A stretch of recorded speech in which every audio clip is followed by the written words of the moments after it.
வணக்கம் மக்களை, welcome back to களத்தின் ஒலி. உங்களின் குரலாய் நான் ஒலிப்பதில் மிக்க மகிழ்ச்சி. இன்னைக்கு நாம இந்த வீடியோவில் என்ன பார்க்க போறோம் அப்படின்னா, கடந்த 30 நாட்களா தாவேகாவின் ஆட்சி மாற்றமா ஏமாற்றமா அப்படிங்கிற ஒரு தலைப்பில் தான் பார்க்க போறோம். இதுல நான் என்ன பண்ண போறேன் அப்படின்னா, தாவேகாவை நோக்கி திமுக கழகக்காரங்க என்னென்னலாம் குற்றச்சாட்டுகள் வச்சாங்க அதையெல்லாம் சொல்லிட்டு அதற்கான விளக்கங்களாகவும் நான் இந்த வீடியோவில் நான் ஃபுல்லாக சொல்ல போகிறேன். இது ஃபுல்லாக டேட்டா ரிச், எதுவுமே சும்மா வாய்க்கு வந்ததெல்லாம் அடிச்சு விட போகிறதுல டேட்டா ரிச் வீடியோ. கடைசி வரைக்கும் இந்த வீடியோ பாருங்கள். இந்த வீடியோக்கு டெஃபினட்டாக உங்களுக்கு பிடிக்கும். இந்த வீடியோவை லைக் பண்ணிக்கோங்க. மேலும் சேனலை சப்ஸ்கிரைப் பண்ணாமல் பார்க்குறவங்க சப்ஸ்கிரைப் பண்ணிட்டு பாருங்கள். உங்களோட கருத்துக்கள் எதுவாக இருந்தாலும் கமெண்ட் செக்ஷனில் ட்ராப் பண்ணுங்கள். டெஃபினட்டாக ஒரு ஹெல்தியான உரையாடலை வச்சுக்கலாம்.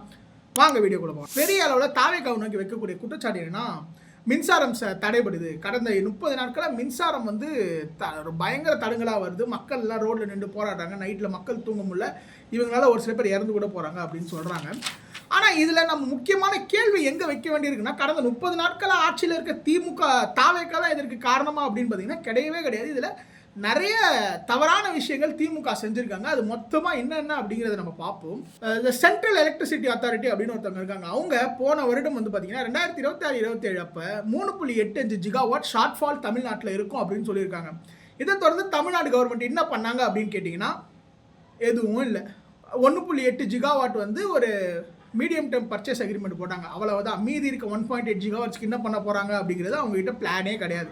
ஆல்ரெடி அவங்களுக்கு இவ்வளோ டிமாண்ட் இருக்குன்னு தெரிஞ்சோம் எந்த பர்ச்சேஸ் அக்ரிமெண்ட்டும் போடலை.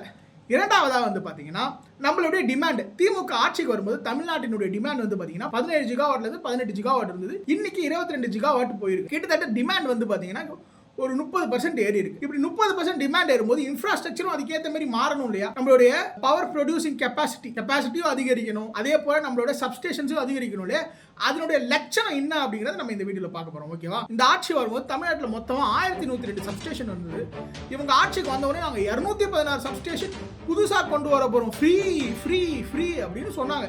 ஆனா என்ன பண்ணாங்கன்னா, ஆட்சி முடிவு காலத்துல 2025 டேட்டா படி மொத்தமா 39 சப்ஸ்டேஷன் தான் திறந்துருக்காங்க. மீதி ப்ராமிஸ் பண்ண கிட்டத்தட்ட 180க்கும் மேற்பட்ட சப்ஸ்டேஷன் திறக்கவே படலை. இப்போ என்ன ஆகும்னா, டிமாண்ட் ஒரு ரேட்ல ஏறிக்கிட்டு இருக்கு, ஆனால் இன்ஃப்ராஸ்ட்ரக்சர் ரொம்ப ஸ்லோவாக ஏறிக்கிட்டு இருக்கு. அப்போ என்ன ஆகும், பவர் ஷார்ட்டேஜோ இல்லை பவர் ஃபெயிலியரோ ஜம்பரோ இல்லை சப்ஸ்டேஷனில் பவர் போகிறது டெஃபினட்டாக நடக்க தான் செய்யும். அது மட்டும் இல்லாமல் தமிழ்நாட்டினுடைய கெப்பாசிட்டி பார்ப்போம்.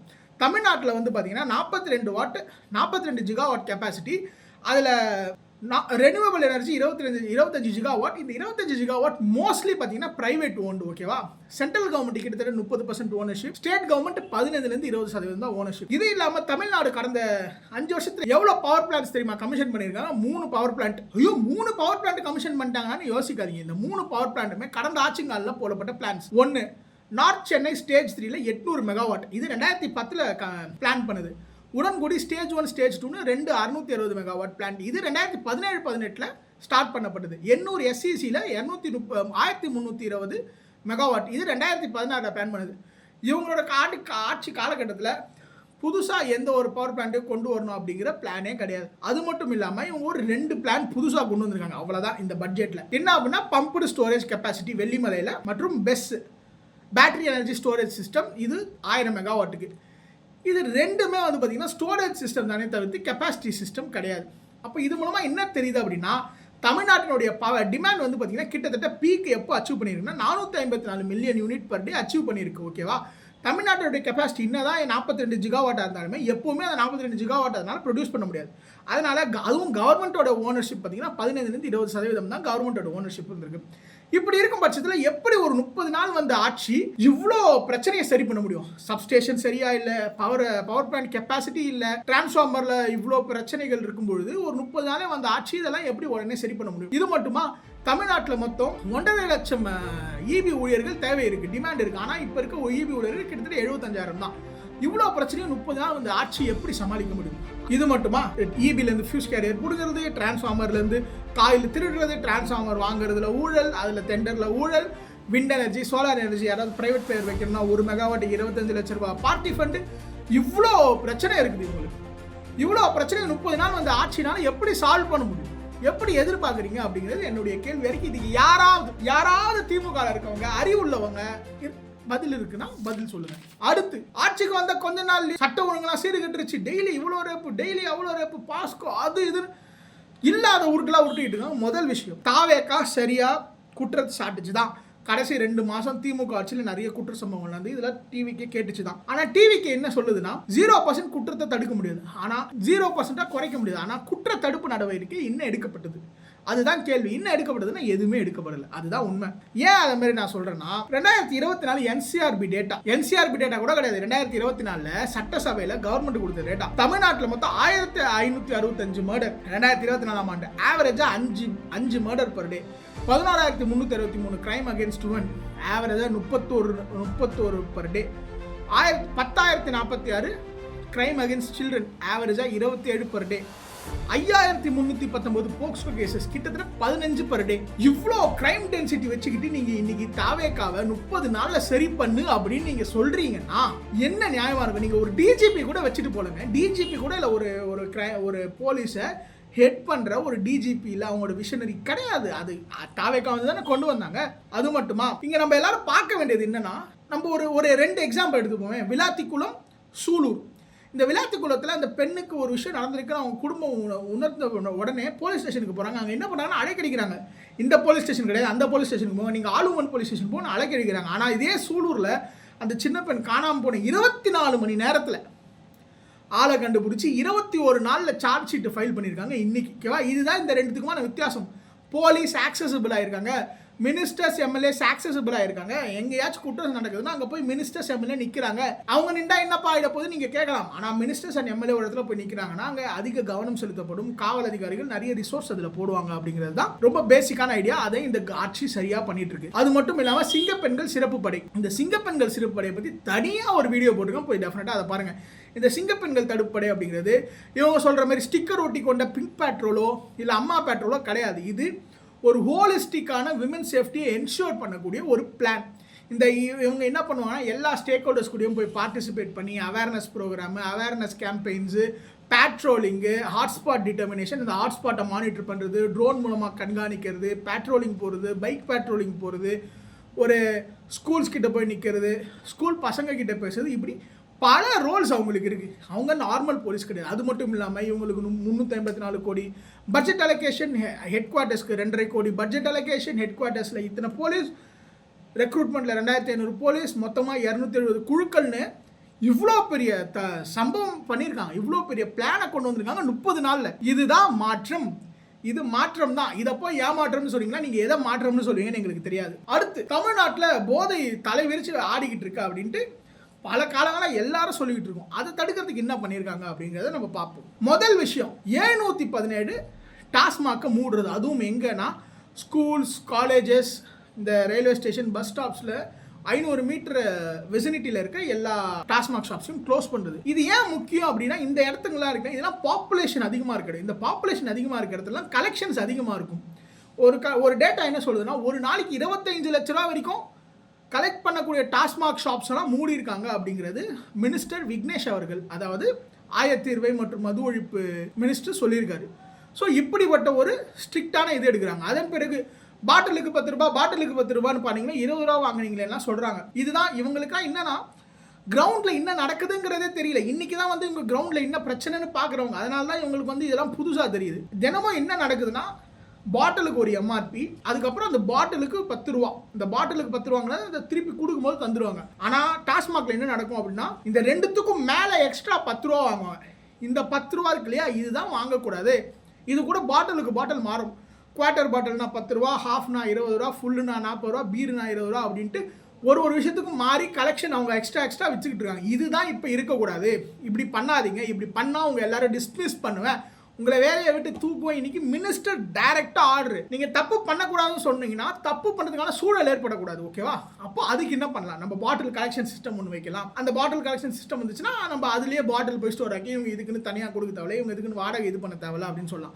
இரண்டாவதா, இன்னைக்கு டாஸ்மாக் நடத்துறதுனா 8000 ரூபா தான் வாடகை தராங்க. ஆனால் ஒரு டாஸ்மாக் ஷாப் இன்னைக்கு நடத்தினா 20000 ரூபா 30,000 ரூபா வாடகை தரணும். அந்த வாடகைக்காக அவங்க எக்ஸ்ட்ரா காசு வாங்கணும். அப்போ என்ன பண்ணுறாங்கன்னா, அப்போ அந்த வாடகைக்கான அலவன்ஸ் அதிகப்படுத்தணும். ஏன்னா அந்த ஷாப் சூப்பர்வைசர்ஸ் தான் அந்த வாடகையும் கொடுக்கணும். அதனால தான் எக்ஸ்ட்ரா வாங்கினாங்க. ஸோ இப்போ அதையும் தடுக்கணும் அப்படின்ட்டு பல கட்டமாக ரிஃபர்மேஷன்ஸ் டாஸ்மாக்ல நடந்துகிட்டு இருக்கு. இது ஒன்று. இரண்டாவதா வந்து பார்த்தீங்கன்னா, ஆட்சிக்கு வந்த உடனே 65 ஆன்டி நார்காட்டிக் போலீஸ் ஸ்டேஷன் செப்பரேட்டாக தொடங்கியிருக்காங்க. அது மட்டும் இல்லாமல் பல இடங்களில் ட்ரக்ஸு, மெத்தாம்ஃபெட்டமைன், இது கஞ்சா இது மாதிரி எல்லா விஷயமான இதையும் பிடிச்சிருக்காங்க. மேலும் இதை டிஸ்ட்ரிபியூட் பண்ணுறவங்க மேலே கூண்டாஸ் கேஸ் போடப்படும் அப்படிங்கிறத அறிவிச்சிருக்காங்க. ஓகேவா? இவங்க ஒன்றும் நாங்கள் இரும்பு கை கொண்டு அடக்குவோம்னு சொல்லிட்டு எதுவுமே பண்ணாமல் இவ்வளோ விஷயங்கள் பண்ணியிருக்காங்க. இதே இவங்க ஆட்சியில் என்ன சொன்னாங்க, எங்கள் ஆட்சியில் நாங்கள் கஞ்சா சாகுபடியே இது பண்ணிட்டோம் அப்படின்னாங்க. நம்ம ஆட்சிக்கு வந்து 6 நாளில் 6 அடிக்கு ஒருத்தன் கஞ்சா செடி வளர்த்து வச்சுருக்கான் வீட்லேயே. இவங்க கஞ்சா சாகுபடியே இல்லைன்னு சொல்கிறாங்க. இன்னொரு பக்கம் ஒரு வீட்டில் பின்னாடி தோட்டத்தில் எங்களுக்கு தெரியாமல் அதுவே வளர்ந்துருச்சுன்றாங்க. எப்படின்னு எனக்கு ஒன்றுமே புரியலையே. அப்படி தான் இருந்திருக்கு. அண்ணாமலை ஒரு எக்கனாமிக்ஸே சொல்கிறாரு, கஞ்சா தமிழ்நாட்டில் புழங்குதுன்னா 200 கிலோமீட்டர் ரேடியஸ்குள்ளே இருந்து தான் வர முடியும். அதோட எக்கனாமிக்ஸ் அதுக்கு மேலே இருந்தால் வேலைக்கு ஆகாது அப்படிங்கிறது சொல்கிறாரு. அப்படி பார்க்கும்போது தமிழ்நாட்டில் டெஃபினட்டாக சாகுபடி நடக்குது அப்படிங்கிறத, அதை எங்கே அப்படிங்கிறத இவங்க கண்டுபிடிச்சி தடுக்கணும். அடுத்த குற்றச்சாட்டாக எல்லாரும் வைக்கிறது, பார்த்தீங்களா தமிழ் தேசியம் ஒரு கண்ணு திராவிடம் ஒரு கண்ணுன்னு சொல்லிட்டு தமிழ் தாய் வாழ்த்தை கடைசியில் பாடுறாங்க அப்படின்னு ஒரு பொய்யை சொல்கிறாங்க. அப்படி சொல்கிற எல்லா கொத்தடிமைகளுக்கும் எங்களுக்கு ஒரு கேள்வி. பிப்ரவரி மாதம் வந்து ஆர்லேக்கர் அவர்கள் இடைக்கால ஆளுநராக வந்து பதவி இருக்கும்போது அப்போ உங்களோட ஸ்டாலின் அவர்கள் மேலையில் தான் இருக்கார். அப்போ பாடும்போதும் ஃபர்ஸ்ட் வந்தே மாதிரம் நேஷனல் ஆந்தம், அதுக்கப்புறம் தான் தமிழ் தாய் வாழ்த்து பண்ணாங்க. அப்போ எங்கே போச்சு உங்கள் வாயெல்லாம் எதுக்கு வாடகைக்கு விட்டுருந்தீங்களா? இன்றைக்கி மட்டும் வந்து கேட்குறீங்க. அது மட்டும் இல்லாமல் அது சென்ட்ரல் கவர்மெண்ட் பிப்ரவரி மாதம் கொடுத்த ஜிஓ. அந்த ஜிஓவின் படி சென்ட்ரல் கவர்மெண்ட் ஆஃபீஸர்ஸோ கவர்னரோ பிரைம் மினிஸ்டரோ பிரசிடென்ட்டோ யார் இன்வால்வ் அட்டென்ட் பண்ணுற ஃபங்க்ஷனாக இருந்தாலும் அதெல்லாம் முதல்ல வந்தே மாதிரம் பாடணும், அதன் பிறகு நேஷனல் ஆந்தம், அதுக்கப்புறம் உங்களோட ஸ்டேட் சாங்ஸ் எதுவாக பாடிக்கலாம் அப்படிங்கிறது தான் ரூல்ஸாக இருக்குது. உடனே எல்லாரும் கேரளாவில் பார்த்தீங்களா பாடல, அங்கே பார்த்தீங்களா பாடல இப்படின்னு சொல்லுவாங்க. கேரளாவில் பாடலன்னா அவங்க அதை மதிக்கல. நம்ம ஜிஓ போட்டுருக்கோம்னா நம்ம அதை மதிச்சிருக்கோம், அவ்வளோதான். ஏன் ஸ்டாலினே மதிச்சிருக்காருன்ற அப்படிங்கிறத நான் சொல்கிறேன். அடுத்து எல்லாரும் கேட்குறது, எங்களை மாதிரி சமூக நீதி ஆட்சி உங்களால் தர முடியுமா? நாங்கள் தான் சமூக நீதியின் மொத்த போர்வாள், நாங்கள் தான் சமூக நீதியின் பகலவர்கள் அப்படின்லாம் சொல்லிட்டு திரிகிறாங்க. ஆனால் எனக்கு ஒரு கேள்விதான். வேங்கை வயல்னு ஒன்று நடந்தது. வேங்கை வயலில் எல்லாரும் குடிக்கிற தண்ணியில் மலத்தை கலந்தாங்க. அதில் யார் குற்றவாளின்னு அந்த ஊரில் நிறைய பேர் சொல்கிறாங்க. நீங்கள் என்ன பண்ணீங்க? யாரையாவது குற்றவாளின்னு பிடிச்சிங்களா? இல்லை என்ன ஆக்ஷன் எடுத்தீங்க? வெறும் கமிஷன் போட்டால் மட்டும் சரியா? அது ஒரு கேள்வி. அடுத்து, இது ஏன் இவங்க இதுக்கான நடவடிக்கை எடுக்க மாட்டாங்க சொல்றேன்னா, நாங்குநேரியில் ஒரு ஸ்கூல் படிக்கிற பையனை ஜாதி வரியில் போய் வெட்டுறாங்க. ஸ்கூல் படிக்கிற பையன் அவன் திருப்பி வந்து எக்ஸாம் எழுதி ஒரு 500க்கு 460 மார்க்லாம் எடுத்துட்டு திருப்பி படிக்கிறான். அவனை திருப்பி அந்த வெட்டினவன் கும்பலில் இருக்க ஒருத்தன் திருப்பி போய் வெட்டுறான். எப்படி அவன் வெளில வந்தான், எப்படி அவனை கண்காணிக்காமல் விட்டீங்க, அவன் திருப்பி போய் அந்த பையனை வெட்டியிருக்கான். இன்னும் தடுப்பு நடவடிக்கை எடுத்தீங்க. அந்த பையனோட உயிருக்கு ஆல்ரெடி ஆபத்து இருக்குன்னு தெரியுது. இங்கே தப்பு பண்ணவன் ரொம்ப தப்பானவன் தெரியுது, ஜாதி வரியில் பண்ணியிருக்கான்னு தெரியுது. எப்படி அவனை திருப்பி அவனை கொண்டு போய் பண்ண விட்டீங்க? புரியுதா? அதன் பிறகு கவின் ஆணவ கொலையில் ஏன் அவங்க அம்மாவை எஃப்ஐஆர்ல சேர்க்கணும்னு ஹைகோர்ட்டே காரி துப்பி இருக்கு உங்க மூஞ்சில. நீங்க எப்படி சமூக நீதி பகலவர்கள் அப்படின்னு சொல்லிக்கிறீங்க? அது மட்டும் இல்லாம நாங்கெல்லாம் இன்னைக்கு தமிழ்நாட்டில் யார் ஜாதி பேர் பின்னாடியும் ஜாதி பேர் இல்லைன்னா அதுக்கு நாங்க தான் காரணம் அப்படின்னு சொல்லிக்கலாம் பீத்திக்கிறாங்க.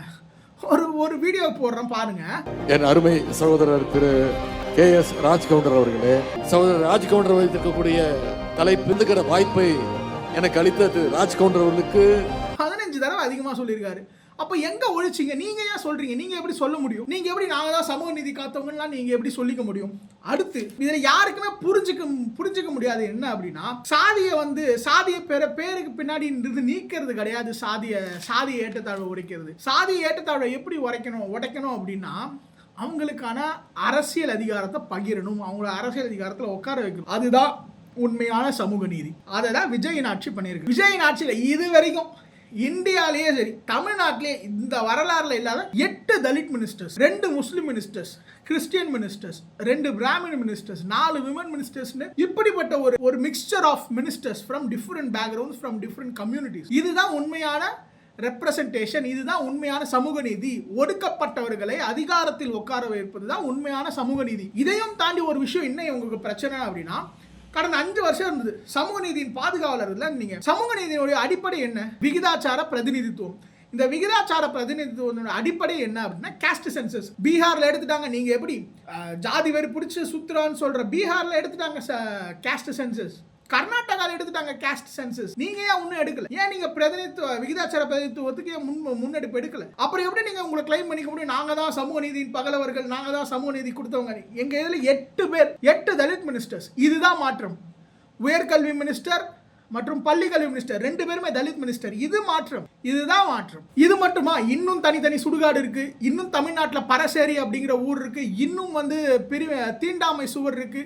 இன்னும் ஏற்றத்தாழ்வு பார்க்கக்கூடிய பல மேனிஃபெஸ்டேஷன்ஸ் தமிழ்நாட்டில் உருவாகிக்கிட்டே இருக்கு, மாறிக்கிட்டே இருக்கு. இதற்காக தடுக்கிறதுக்கு என்ன பண்ணீங்க? ஜஸ்டிஸ் சந்துரு கமிஷன் பள்ளிகள் கல்லூரிகளில் எப்படி ஜாதிய அடையாளங்களை ஒழிக்கிறது அப்படிங்கிற கமிட்டியில் ஒரு ரிப்போர்ட் கொடுத்துருக்காங்க. அந்த கமிட்டி ரிப்போர்ட்டை என்னைக்கு பாலிசியாக ஃபாலோ பண்ண போறீங்க? இவ்வளோ விஷயங்கள் இருக்கு. நீங்கள் ஆட்சியில் சமூக நீதியின் போர்வால் அப்படின்னு சொல்லிக்கிற அளவுக்கு நீங்கள் எதுவுமே பண்ணல. அடுத்து ரீல்ஸை வச்சு ஆட்சிக்கு வந்துட்டீங்க, ரீல்ஸை வச்சு ஆட்சிக்கு வந்துட்டேன்னு ஒரு கிரிட்டிசிசம். ஆமாம், ரீல்ஸை வச்சு ஆட்சிக்கு வந்தோம், ரீல்ஸை வச்சு தான் ஆட்சி செய்கிறோம். ரீல்ஸில் வந்து பார்த்தீங்கன்னா தேனி மாவட்டத்தில் கொட்டக்குடி அப்படிங்கிற ஊர், அந்த ஊர்ல ஒரு சின்ன பசங்க ரீல்ஸ் பண்ணி போட்டாங்க. எங்க ஊர்ல பஸ்ஸே கிடையாது, நாங்க கடந்த 59 வருஷமா எங்க ஊர்ல பஸ்ஸே வரலன்னு ரீல்ஸ் பண்ணி போட்டாங்க. அதை சீஃப் மினிஸ்டர் பாக்குறாங்க, அந்த துறை அமைச்சர் பாக்குறாங்க. ஒரே வாரத்துல கொட்டக்குடி அப்படிங்கிற அந்த கிராமத்துக்கு பஸ் போகுது. அது வந்து அதுவுமே ஒரு ஜாதிய தீண்டாமையினுடைய இன்னொரு ஃபார்ம் தான்.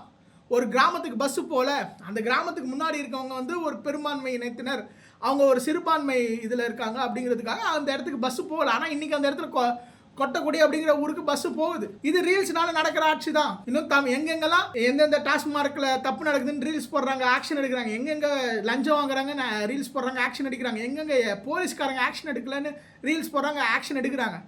ஆமாம், இது ரீல்ஸ்ல பண்ற கவர்னன்ஸ் தான். ஆனா மக்களுக்கு நல்லது போய் சேருதா? நல்லது எல்லாருக்குமே போய் சேருது. மக்களுக்கு நல்லதும் போய் சேருது, மக்களுக்கு பண்றது மக்களையும் போய் சேருது. இது ஒன்றும் தப்பு இல்லை. ரீல்ஸ்னால ஆட்சி நடக்குதுன்னா ஒன்றும் தப்பு இல்லை. அடுத்து வந்து ஃபேக் நியூஸ் பரப்புறதுங்க. அதாவது எல்லாரும் டிவிகே காரங்க தான் ஃபேக் நியூஸ் பரப்புறாங்க, டிவிகே காரங்க தான் ஃபேக் நியூஸ் பரப்புறாங்க அப்படின்லாம் பேசுறாங்க. ஆனால் உண்மையே ஃபேக் நியூஸ் பரப்புறதுல உச்சக்கட்ட டிகிரி முடிச்சவங்களா இருக்காங்க இந்த திமுக காரங்க. திமுக இருந்து ஏதோ அல்லு சில்லு விஜய் சொன்னார்ல, இந்த அல்லு சில்லு ஐடிஸ்லாம் கிடையாது, எல்லாம் மெயின் ஐடிஸ். ஓகேவா? என்ன சொல்றாங்க? இந்த டிஃபென்ஸ் ப்ராஜெக்ட் தமிழ்நாடு விட்டு போனதுக்கே காரணம் டிவிக்கே தான் சொல்றாங்க. ஆனால் இதில் உண்மை என்ன, 2024 இந்த டிஃபென்ஸ் இதை 2 பேர் தமிழ்நாடு ஆந்திரா 2 பேருமே ஃபாலோ அப் பண்ணுறாங்க. தமிழ்நாடு 100 ஏக்கர் லேண்டு கொடுத்தது. ஆனால் ஆந்திரா என்ன பண்ணியிருக்காங்க, 600 ஏக்கர் லேண்டை கொடுத்து அங்கே வெறும் டெஸ்டிங்க்கு மட்டும் இல்லாமல் மேனுஃபேக்சரிங்க்கும் அவங்க சேர்த்து இடம் கொடுத்து அவங்க அந்த ப்ராஜெக்டை முடிச்சிட்டாங்க. எப்போ? போன வருஷம் 2025 முடிச்சிட்டாங்க. அதை இந்த வருஷம் மேலே வந்து ஸ்டார்ட் பண்ணுறாங்கன்றதுனால இது போனது காரணம் டிவிக்கே தான். அடுத்து ராயல் என்ஃபீல்டோட 2 மேனுஃபேக்சரிங் பிளான்ட் ஆந்திராவுக்கு போயிடுச்சு அப்படின்னு சொன்னாங்க. இதில் உண்மை என்னன்னா, Royal Enfield already 4 manufacturing plant தமிழ்நாட்டில் இருக்குது. அண்ட் மோர் ஓவர் இந்த ராயல் என்ஃபீல்டு லேண்ட் எப்போ அக்விசிஷன் பண்ணாங்கன்னா May 8, 2026. எப்போ? எலெக்ஷன் ரிசல்ட் வந்து 4 நாளில், எலெக்ஷன் ரிசல்ட் வந்து 4 நாளில் இவங்க பார்த்து இடம் செலக்ட் பண்ணி போயிட்டாங்களா? இது ஒரு ப்ராசஸ். இது இவங்க ஆட்சி காலத்தில் இருக்கும்போது அங்கே போயிடுச்சு. அது மட்டும் இல்லாமல் இந்த எக்ஸ்பான்ஷன் பிளான்ட் எங்கே அமைய போகுதுன்னா தமிழ்நாடு பார்டர்லேருந்து ஒரு 15 கிலோமீட்டர் சத்தியவேடில். அப்படி இருக்கும்போது அவங்க எதை சொல்கிறாங்கன்னா, நாங்கள் இங்கே அமைச்சாலும் இந்த ஆக்சிலரி, அதாவது ஆன்சிலரி ப்ராடக்ட்ஸ்லாம் நாங்கள் தமிழ்நாட்டிலேருந்து தான் வாங்க போகிறோம் அப்படிங்கிறது அவங்களும் சொல்கிறாங்க. இதுக்கும் தாவேக்கா காரணம் இல்லை. மூன்றாவதா மெசகான் டாக் தமிழ்நாட்டை விட்டு போயிடுச்சு, ஆந்திராவுக்கு போயிடுச்சு அப்படின்னாங்க. இதோடைய உண்மை தன்மை என்ன தெரியுமா? போன வருடம் செப்டம்பர் மாதம் வந்து பார்த்தீங்கன்னா சாகர் சம்ரிதி அப்படிங்கிற ஒரு கான்க்ளேவ் வருது. அதில் தமிழ்நாடும் கொச்சின், அதாவது கொச்சி டாக் லிமிடெட் சிடிஎல் மற்றும் மெசகான் டாக் லிமிடெட் கூட 2 MOU சைன் பண்ணாங்க. ரெண்டுமே வந்து பார்த்தீங்கன்னா தூத்துக்குடியில் ஷிப்பிங் யார்ட் பில்ட் எடுத்துக்காங்க MOUs. இவங்க இது முடியுது. அதன் பிறகு வந்து பார்த்தீங்கன்னா அக்டோபர் மாதம் வந்து expression of interest Mazagon dock limited Tamil Nadu கிட்ட தராங்க. நாங்கள் இது மாதிரி பண்ணலான் இருக்கோம், நீங்கள் என்னன்னு சொல்லுங்க அப்படின்றாங்க. ஆனால் இவங்க என்ன பண்ணுறாங்கன்னா டிசம்பர் 6, 2025 ஒரு ஹுண்டாய் ஹெச்டி ஹுண்டாய் இருக்காங்களா, அவங்க கிட்ட அக்ரிமெண்ட் சைன் பண்றாங்க.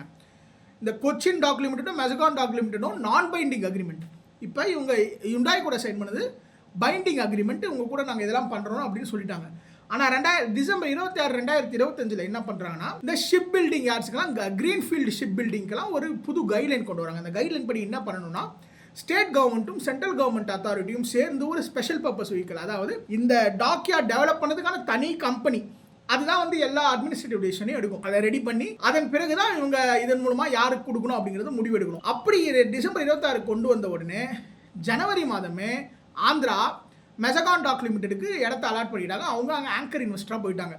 அது வேற ப்ராஜெக்ட். தமிழ்நாடு கூட இருக்கிறது வேற ப்ராஜெக்ட். ரெண்டும் வேற ப்ராஜெக்ட். இன்னும் மெசகான் டாக் லிமிடெட் தமிழ்நாட்டில் இருக்க ப்ராஜெக்ட் நாங்கள் ட்ராப் பண்ணிட்டோம்னு சொல்லலை. ஆந்திரா இருக்க ப்ராஜெக்ட் தான் தமிழ்நாடு ப்ராஜெக்ட்னு சொல்லலை. அண்ட் ஹுண்டாய் ப்ராஜெக்ட் வந்து இன்னும் வந்திருக்கு 33,000 கோடி இன்வெஸ்ட்மெண்ட்டோட. அப்படி இருக்கும்பொழுது மெசகான் டாக் லிமிடெட் தாவேக்கனால தான் போச்சுன்றது எந்த அளவுக்கு சரி? அடுத்து ஹுவேசங் அப்படிங்கிற ஒரு சவுத் கொரியன் செப்பல் அந்த ஸ்லிப்பர்ஸ்லாம் மேனுஃபேக்சர் பண்ணுற கம்பெனி, அதுவும் வந்து பார்த்தீங்கன்னா போன வருஷமே செப்டம்பர் மாதமே தமிழ்நாட்டிலேருந்து போயிடுச்சு. அது போனதுக்கு இப்போ தான் அவங்களுக்கு லேண்ட் அக்விசிஷன்லாம் பண்ணி ஆந்திராவில் ஆரம்பிச்சுக்கிறாங்க. இது போனதுக்கு தாவேக்கா தான் காரணம். எப்படி போன செப்டம்பர் போனதுக்கு தாவேக்கா காரணமா? இப்படி மொத்த முழுக்குமே பொய் செய்திகள், ஃபேக் நியூஸ் மட்டுமே பரப்பி தாவேக்கா மேலே ஒரு தப்பான எண்ணத்தை மக்கள் முன்னாடி வர வைக்கிறதுக்காக ட்ரை பண்ணுறாங்க. ஆனால் மக்கள் மத்தியில் அதெல்லாம் எடுபடலை. ஏன்னா மக்கள் எல்லாருக்கும் தெரியும் நீங்கள் எந்த அளவுக்கு பொய் சொல்லுவீங்க, எந்த அளவுக்கு பொய் சொல்லி ஆட்சி பிடிப்பீங்கன்னு மக்களுக்கு தெரியும். இது மட்டுமாங்க, தமிழ்நாட்டில் இந்த டிவிக்கு கடந்த 30 நாளில் சாதனைகளாக என்ன சொல்லலாம், 717 டாஸ்மாக மூடினது, லிமிடெட் டெண்டர்ஸ் மற்றும் இந்த மாதிரி எங்கெங்கெல்லாம் ஊழல் நடக்க வாய்ப்பு இருக்கோ அது எல்லா டெண்டர்ஸும் ரிவோக் பண்ணது. சிங்கப்பெண்கள் பாதுகாப்பு படை, 200 யூனிட் மின்சாரம் 500 யூனிட் கீழே பயன்படுத்துகிறவங்களுக்கு ஃப்ரீ, அம்மா உணவகம் புதுப்பிப்பு, அதுக்கான ஃபண்ட் அலோகேஷன், விவசாயிகள் லோன் தள்ளுபடி, டிஃபரன்ஸ் ஸ்லாப்ஸில் குறுவை தொகுப்பு தொகையாக 134 கோடி ஒதுக்கியிருக்காங்க. அத்துமீறி செயல்படும் மைண்ட் செட் டெம்பரரியாக க்ளோஸ் பண்ணியிருக்காங்க. பார்ட்டி ஃபண்ட் சிஸ்டம் சிஎம்டி இதுலேருந்து எலிமினேட் பண்ணியிருக்காங்க. ஊழல் குற்றங்களை விசாரிக்கிறாங்க, புது ஊழல் குற்றங்கள், இந்த டிரான்ஸ்ஃபார்மர் ஊழல், இந்த வைத்திலிங்கம் அவர்களுடைய ஊழல் அப்படின்ட்டு எல்லா ஊழலும் எடுத்து மறு விசாரணை பண்ணுறாங்க. மின்சாரத்துறையில் நடந்த ஊழல் எல்லாத்தையும் மறுபடி தோன்றாங்க. எல்என்டி எக்ஸ்பான்ஷன் ஒரு 18,000 கோடி வாங்கியிருக்காங்க. இந்த டெக்ஸ்டைல் இண்டஸ்ட்ரிக்காக சென்ட்ரல் கவர்மெண்ட் கிட்டே பேசி 11% இருந்த காட்டன் இம்போர்ட் டியூட்டியை 0% அடுத்த 6 மாதத்துக்கு குறைச்சிருக்காங்க. இவ்வளோ விஷயம் பண்ணியிருக்காங்க. இது மட்டும் இல்லாமல் இந்த தடவை பிரதமர் கிட்ட போயிட்டு தாவேகா தலைவர் அவர்கள் எங்களுக்கு நீட்டு ஒழிச்சிடணும், எங்களுக்கு மாநில கவுன்சிலிங் மூலமாக வேணும், திருக்குறளை வந்து நேஷனல் லிட்ரேச்சர் ஆக்கணும், இது மாதிரி பல அம்ச கோரிக்கைகளை தமிழ்நாட்டுக்கு வச்சிருக்காரு. கோவைக்கு ஒரு எய்ம்ஸ் வேணும், மதுரை எய்ம்ஸை சீக்கிரமாக கட்டி முடிக்கணும், இத்தனை நெடுஞ்சாலைகள் வேணும், இத்தனை ட்ரெயின் ட்ராக்ஸ் வேணும், புது ட்ரெயின் ரூட்ஸ் வேணும் அப்படின்ட்டு பல கோரிக்கைகள் வச்சிருக்காங்க. இதே மாதிரி தொடர்ந்து மாநிலத்துக்காக உழைச்சிக்கிட்டு இருக்காங்க. எந்த ஒரு சீஃப் மினிஸ்டரும் செய்யாமல் காலைல 9 மணிக்கு ஆஃபீஸ் போயிட்டு ஈவினிங் 5 மணிக்கு வராங்க. இது ஒரு பெரிய மாற்றம். ஒரு தலைவன் வந்து சரியா இருந்தா, விஜய் ஒரு சர்க்கார் படத்தில் சொல்லுவார்ல, ஒரு தலைவன் சரியா இருந்தா அவரோட பரிவாரம் சரியா இருக்கும். ஒரு தலைவனே அப்படி இப்படி போயிட்டா நம்ம தலைவனே எப்படி இருக்கும் அப்படி ஆயிடுவான் சர்க்காரில் ஒரு டைலாக் சொல்றாரு. அதே தான் இவர் ஃபாலோ பண்றாரு. நான் பர்ஃபெக்டாக இருக்கேன், நீங்களும் பர்ஃபெக்டாக வாங்க. இப்போ தலைமைச் செயலகத்தில் எல்லா இடத்துலையும் பயோமெட்ரிக், டைமுக்கு வரணும், டைமுக்கு போகணும், அங்கே இருக்க மக்கள் எல்லாருக்கும் சரியான முறையில் ட்ரீட் பண்ணணும் அப்படிங்கிற தொடர்ந்து இவ்வளோ விஷயம் பண்ணுறாங்க. தொடர்ந்து அறநிலையத்துறை அமைச்சர் தொடர்ந்து போய் ரைட் பண்ணுறாரு. மைன்ஸ் தொடர்ந்து வந்து போயிட்டு கண்காணிக்கிறாரு. இது போல் எல்லா துறை அமைச்சர்களும் ஆக்டிவாக வேலை செஞ்சுக்கிட்டு இருக்காங்க. இதை எத்தனை அமைச்சர்கள் நம்மளுக்கு போன இதில் தெரியும். அந்த மேஜராக இருக்க ஒரு கேபினெட்டை தாண்டி நம்மளுக்கு எத்தனை மினிஸ்டர்ஸ் தெரியும். ஆனால் இன்றைக்கி அத்தனை மினிஸ்டர்ஸ் வேலை செய்கிறாங்க. அதை ரீல்ஸாக போடுறாங்கன்னா போடட்டும், மக்களுக்கு தெரிய வைக்கணும். இது ரீல்ஸ் ஆட்சி தானே, ரீல்ஸ் ஆட்சியாக இருக்கட்டும். ஏன் அப்படின்னா உங்களுக்கு என்னடா நம்ம படத்தை திரையில் வராதெல்லாம் தரையில் செய்கிறாங்க அப்படின்னு நீங்கள் யோசிக்கிறீங்க. ஊழல்னா நோண்டுறானுங்க, ஊழல் இல்லாத ஆட்சியை தரானுங்க அப்படின்ட்டு நீங்கள் ரீல்ஸில் பார்க்குற ஆட்சியில் நீங்கள் தரையில் தரதுனால உங்களுக்கு வந்து இந்த ஆட்சி ரியல் ஆட்சி வந்து ரீல்ஸ் ஆட்சியாக தெரியுது. அதுதான் உங்களோட பிரச்சனையாக இருக்குது அப்படிங்கிறது எனக்கு தோணுது. அண்ட் இதுதாங்க கடந்த 30 நாளாக தாவேகா அவங்களால முடிஞ்ச விஷயத்தை இந்த மாநிலத்துக்காக செஞ்சுருக்காங்க. அங்கே தவறே இல்லை, எல்லாம் சரியாக நடந்துச்சா அப்படிலாம் கிடையாது. இந்த ராஜன் பண்டிட் அவர்கள் அப்பாயின்ட் பண்ணதாக இருக்கட்டும், மேலும் இன்னும் ஒரு சில விஷயங்கள் அங்கே கிரைம்ஸ் கொஞ்சம் அதிகமாக இருக்குது. இதெல்லாமே தப்பு நடந்திருக்கு. ஆனால் இந்த 30 நாள் இது எல்லாத்தையும் கரெக்ட் பண்ண முடியாது. ஆனால் 30 நாளில் இது பெரிய மாற்றம். 30 நாளில் இது பெரிய மாற்றம். இந்த மாற்றம் தொடரணுமானா கண்டிப்பாக இந்த மாற்றம் தொடரணும். இந்த மாற்றம் தொடர்ந்துச்சுன்னா கண்டிப்பாக தமிழ்நாடு எங்கேயோ போயிடுங்க. இதுதான் இந்த வீடியோ. தமிழ்நாட்டு இந்த 30 நாள் மாற்றமா ஏமாற்றமானு கேட்டால் என்னையை பொறுத்த வரைக்கும் இந்த 30 நாள் தமிழ்நாட்டுக்கான மாற்றம். இந்த மாற்றம் உங்களுக்கு பிடிச்சிருந்தா இந்த வீடியோவை லைக் பண்ணிக்கோங்க. மேலும் இந்த வீடியோ பிடிச்சினா இந்த சேனலை சப்ஸ்கிரைப் பண்ணிக்கோங்க. இந்த வீடியோ இன்னும் நிறைய பேர் ரீச் ஆகணும், நீ சொல்லியிருக்க டேட்டாஸ் எல்லாரையும் ரீச் ஆகணும் அப்படின்னு நினச்சிங்கன்னா இந்த வீடியோ ஹைப் பண்ணிக்கோங்க, இந்த வீடியோ ஷேர் பண்ணிக்கோங்க. மேலும் உங்களோட கருத்துக்கள் எல்லாத்தையும் கமெண்ட் செக்ஷனில் ஷேர் பண்ணுங்கள். நான் டெஃபினட்டாக ஒரு ஹெல்த்தியான உரையாடலை வச்சுக்கலாம். மீண்டும் உங்களை அடுத்த வீடியோவில் சந்திக்கும் உங்களிடம் விடுவது உங்கள் நான் அருண்குமார். பை.